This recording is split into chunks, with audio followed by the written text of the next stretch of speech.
pengalaman saya galbay atau gagal bayar di aplikasi kredit pintar sebesar 26 juta rupiah dan gimana saya bisa keluar dari situasi ini. Jadi ini solusinya akan saya jelaskan di video kali ini. Oke bro, kamu pernah dengar nggak soal aplikasi pinjol yang namanya kredit pintar? Nah, saya mau cerita dikit nih. Lebih tepatnya curhat sambil ngopi santai. Jadi tahun lalu saya sempat ngutang di situ dan sekarang saya udah galbay atau gagal bayar selama setahun penuh. Serius, tapi hidup saya ya masih aman-aman aja gitu. Dan ini bukan ngajarin kamu buat kabur dari tanggung jawab ya. Cuma pengen berbagi realita aja biar kamu bisa mikir dua kali kalau mau main-main sama pinjol. Awalnya sih saya butuh duit cepet buat nutupin biaya pengobatan emak saya gitu. Karena kepepet ya udah, saya nyoba deh minjem di kredit pintar. Limit yang saya dapetin juga lumayan waktu itu gitu, sekitar 6 jutaan. Saya tarik aja tuh duit. Masalahnya itu muncul pas saya mulai kesulitan dalam pembayaran. Cicilan pertama masih aman gitu. Nah, selanjutnya yang cicilan kedua saya mulai keteteran. Sampai akhirnya bener-bener nggak bisa membayar sama sekali.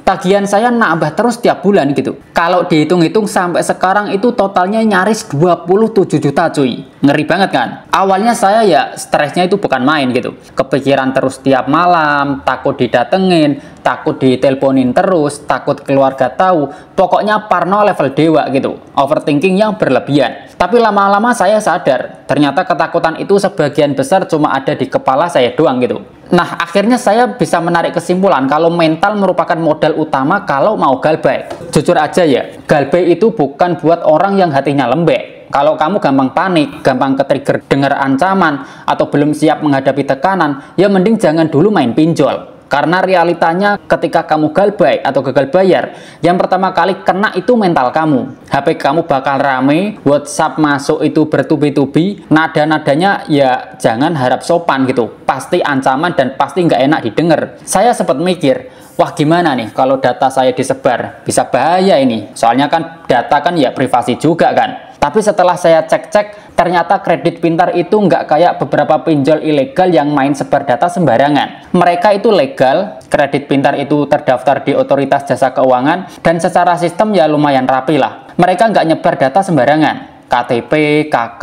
rekening, itu aman sejauh saya galbay setahun ini gitu. Cuma ya jangan senang dulu. Walaupun kredit pintar nggak menyebar data, mereka tetap mengontak kamu terus. Dan kalau kamu nggak balas WhatsApp mereka, bisa-bisa kontak darurat kamu ya dihubungi gitu. Nah, ini yang harus kamu siapin. Kalau kamu ngisi aplikasi dan asal comot nomor buat kondar atau kontak darurat, ya siap-siap aja teman atau saudara kamu ya tiba-tiba diteleponin atau di WA gitu.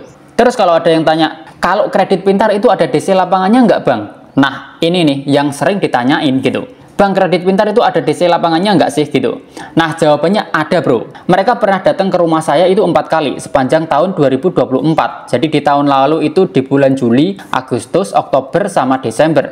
Tapi teman-teman tenang dulu ya. Karena DC atau debt collector yang datang itu nggak serem kok. Nggak kayak di sinetron-sinetron yang bawa preman atau marah-marah, itu nggak. Mereka datang dengan sopan, bawa ID card, pakai kemeja, terus minta ngobrol baik-baik gitu. Pokoknya aman lah. Nah, kamu tahu nggak strategi saya biar mereka cepet cabut?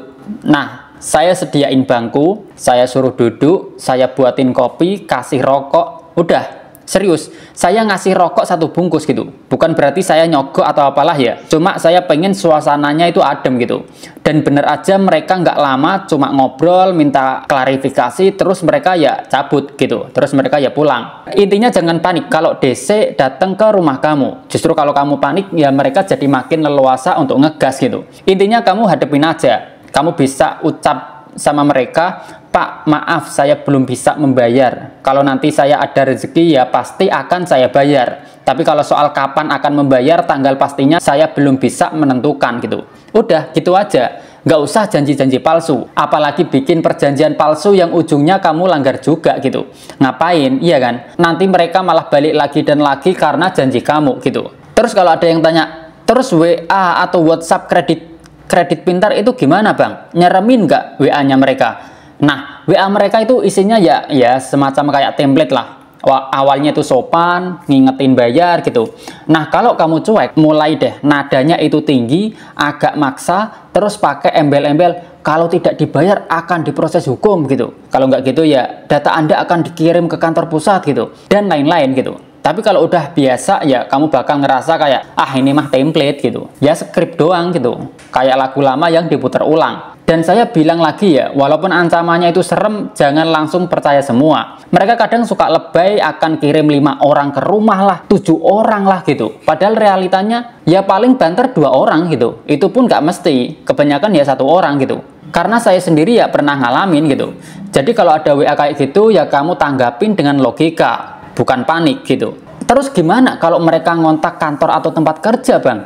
Nah, ini agak sensitif sih. Saya pernah dengar dari teman saya yang juga galbay, katanya sempat dikontak ke kantornya. Tapi dalam kasus saya pribadi sejauh ini belum pernah ya. Mungkin karena saya selalu ngerespon WA mereka walaupun jawabannya itu ya cuma maaf belum bisa membayar gitu. Nah jadi saran saya sebisa mungkin kamu tanggapi dulu WA-nya supaya mereka itu nggak cari jalur lain buat nagih gitu. Tapi kalaupun misalnya mereka nekat menghubungi kantor ya tinggal dihadapin aja gitu. Bilang aja HRD atau atasan kalau itu masalah pribadi, bukan urusan kantor. Intinya itu jangan ngumpet, hadapi dengan kepala tegak, lama-lama juga beres sendiri kok. Nah, pertanyaan selanjutnya adalah kenapa saya memilih galbay? Nah, ini pertanyaan penting. Kenapa saya akhirnya memutuskan galbay? Jawabannya simpel, karena saat itu saya benar-benar nggak punya kemampuan buat membayar. Intinya nggak ada uang. Semua penghasilan saya udah kepake buat kebutuhan pokok. Saya udah coba cari tambahan, buka orderan kecil-kecilan, tapi ya tetap nggak nutup gitu. Dan buat saya memprioritaskan makan, listrik, sama biaya keluarga itu jauh lebih penting daripada cicilan pinjol. Saya bukannya malas membayar ya, tapi kan ya saya ya realistis gitu.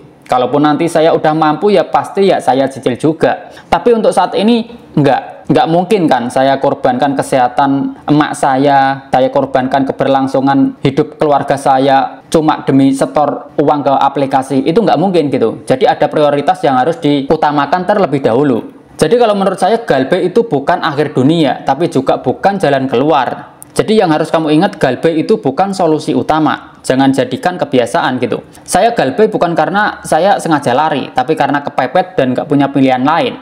Kalau kamu punya opsi yang lain, misalnya aja minjem ke temen, minjem ke keluarga, atau ngambil kerjaan tambahan, itu jauh-jauh lebih baik. Tapi kalau kamu udah di titik nggak bisa apa-apa lagi, galbay bisa jadi semacam jeda buat kamu membenahi hidup. Gunakan waktu itu buat bangkit lagi. Bikin rencana keuangan, cari pemasukan yang lain, dan kalau suatu saat nanti kamu udah mapan, kamu bisa membayar hutang itu gitu.